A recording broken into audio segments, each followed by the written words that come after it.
हरे कृष्णा। ये श्रीमद् भगवत गीता का अध्याय 3 कर्मयोग है।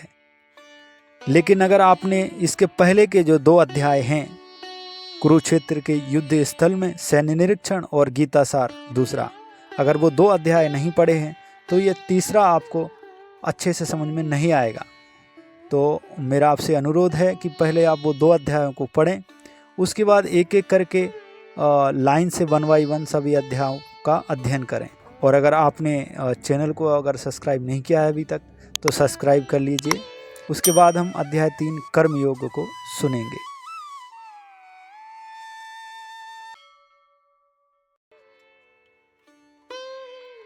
अध्याय 3 कर्म योग। पहला श्लोक। अर्जुन ने कहा, हे जनार्दन, हे केशव, यदि आप बुद्धि को सकाम कर्म से श्रेष्ठ समझते हैं तो फिर आप मुझे इस घोर युद्ध में क्यों लगाना चाहते हैं? आपके व्यामिश्रित अनेकार्थ उपदेशों से मेरी बुद्धि मोहित हो गई है, अतः कृपा करके निश्चय पूर्वक मुझे बताएं कि इनमें से मेरे लिए सर्वाधिक श्रेष्ठ कर क्या होगा। श्री भगवान ने कहा, हे निष्पाप अर्जुन, मैं पहले ही बता चुका हूं कि आत्म साक्षात्कार का प्रयत्न करने वाले 2 प्रकार के पुरुष होते हैं। कुछ ऐसे ज्ञान योग द्वारा समझने का प्रयत्न करते हैं तो कुछ भक्तिमय सेवा के द्वारा। ना तो कर्म से विमुख होकर कोई कर्म फल से छुटकारा पा सकता है और ना केवल संन्यास से सिद्धि प्राप्त की जा सकती है। प्रत्येक व्यक्ति को प्रकृति से अर्जित गुणों के अनुसार विवश होकर कर्म करना पड़ता है। अतः कोई भी क्षण भर के लिए भी बिना कर्म किए नहीं रह सकता।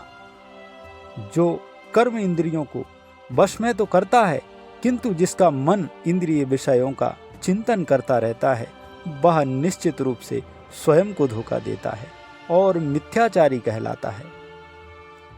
दूसरी ओर यदि कोई निष्ठावान व्यक्ति अपने मन के द्वारा कर्म इंद्रियों को वश में करने का प्रयत्न करता है और बिना किसी अशक्ति के कर्म योग कृष्ण भावनामृत में प्रारंभ करता है तो वह अति उत्कृष्ट है। अपना नियत कर्म करो, क्योंकि कर्म ना करने की अपेक्षा कर्म करना श्रेष्ठ है। कर्म के बिना तो शरीर निर्वाह भी नहीं हो सकता। श्री विष्णु के लिए यज्ञ रूप में कर्म करना चाहिए, अन्यथा कर्म के द्वारा इस भौतिक जगत में बंधन उत्पन्न होता है। अतः हे कुंती पुत्र, उनकी प्रसन्नता के लिए अपनी नियत कर्म करो। इस तरह तुम बंधन से सदा मुक्त रहोगे। सृष्टि के प्रारंभ में समस्त प्राणियों के स्वामी प्रजापति ने विष्णु के लिए यज्ञ सहित मनुष्यों तथा देवताओं की संततियों को रचा और उनसे कहा, तुम इस यज्ञ से सुखी रहो, क्योंकि इसके करने से तुम्हें सुखपूर्वक रहने तथा मुक्ति प्राप्त करने के लिए समस्त वांछित वस्तुएं प्राप्त हो सकेंगी। यज्ञों के द्वारा प्रसन्न होकर देवता तुम्हें भी प्रसन्न करेंगे और इस तरह मनुष्यों तथा देवताओं के मध्य सहयोग से सबों को संपन्नता प्राप्त होगी। जीवन की विभिन्न आवश्यकताओं की पूर्ति करने वाले विभिन्न देवता यज्ञ संपन्न होने पर प्रसन्न होकर तुम्हारी सारी आवश्यकताओं की पूर्ति करेंगे, किंतु इन उपहारों को देवताओं को अर्पित किए बिना भोगता है वह निश्चित रूप से चोर है। भगवान के भक्त सभी प्रकार के पापों से मुक्त हो जाते हैं, क्योंकि वे यज्ञ में अर्पित किए भोजन प्रसाद को ही खाते हैं। अन्य लोग जो अपनी इंद्रिय सुख के लिए भोजन बनाते हैं वे निश्चित रूप से पाप खाते हैं। सारे प्राणी अन्न पर आश्रित हैं। जो वर्षा से उत्पन्न होता है, वर्षा यज्ञ संपन्न करने से होती है और यज्ञ नियत कर्मों से उत्पन्न होता है। वेदों में नियमित कर्मों का विधान है और ये साक्षात श्री भगवान परब्रह्म से प्रकट हुए हैं। फलतः सर्वव्यापी ब्रह्म यज्ञ कर्मों में सदा स्थित रहता है। हे प्रिय अर्जुन, जो मानव जीवन में इस प्रकार वेदों द्वारा स्थापित यज्ञ चक्र का पालन नहीं करता, वह निश्चित ही पापमय जीवन व्यतीत करता है। ऐसा व्यक्ति केवल इंद्रियों की तुष्टि के लिए व्यर्थ ही जीवित रहता है। किंतु जो व्यक्ति आत्मा में ही आनंद लेता है तथा जिसका जीवन आत्म साक्षात्कार युक्त है और जो अपने में ही से पूर्णतः संतुष्ट रहता है, उसके लिए कुछ करणीय कर्तव्य नहीं होता। स्वरूप सिद्धि व्यक्ति के लिए ना तो अपने नियत कर्मों को करने की आवश्यकता रह जाती है, ना ऐसा कर्म ना करने का कोई कारण ही रहता है। उसे किसी अन्य जीव पर निर्भर रहने की आवश्यकता भी नहीं रह जाती। अतः कर्म फल में आसक्त हुए बिना मनुष्य को अपना कर्तव्य समझकर निरंतर कर्म करते रहना चाहिए, क्योंकि अनासक्त होकर कर्म करने से परब्रह्म परम की प्राप्ति होती है। जनक जैसे राजाओं ने केवल नियत कर्मों को करने से ही सिद्धि प्राप्त की। अतः सामान्य जनों को शिक्षित करने की दृष्टि से तुम्हें कर्म करना चाहिए। महापुरुष जो जो आचरण करता है, सामान्य व्यक्ति उसी का अनुसरण करते हैं। वह अपने अनुसरणीय कार्यों से जो आदर्श प्रस्तुत करता है, संपूर्ण विश्व उसका अनुसरण करता है। हे प्रथापुत्र, तीनों लोकों में मेरे लिए कोई भी कर्म नियत नहीं है। ना मुझे किसी वस्तु का अभाव है और ना आवश्यकता ही है, तो भी मैं नियत कर्म करने में तत्पर रहता हूँ। क्योंकि यदि मैं नियत कर्मों को सावधानी पूर्वक ना करूं, तो हे पार्थ, यह निश्चित है कि सारे मनुष्य मेरे पथ का ही अनुगमन करेंगे।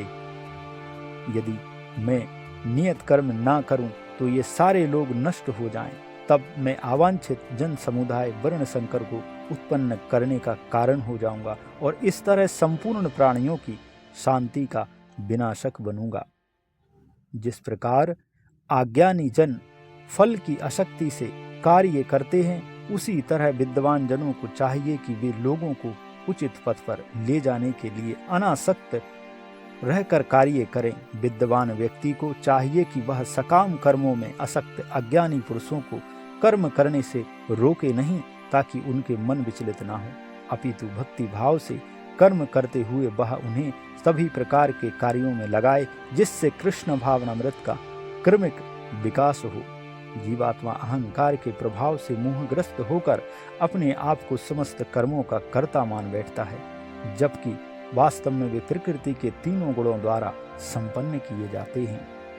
हे महाबाहु, भक्ति भावमय कर्म तथा सकाम कर्म के भेद को भली भांति जानते हुए जो परम सत्य को जानने वाला है, वह कभी भी अपने आप को इंद्रियों में तथा इंद्रिय तृप्ति में नहीं लगाता।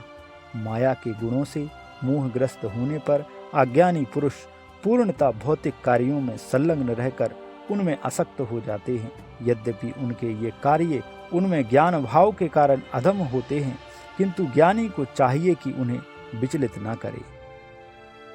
अतः हे अर्जुन, अपने सारे कार्यों को मुझ में समर्पित करके मेरे पूर्ण ज्ञान से युक्त होकर लाभ की आकांक्षा से रहित, स्वामित्व के किसी दावे के बिना तथा आलस्य से रहित होकर युद्ध करो।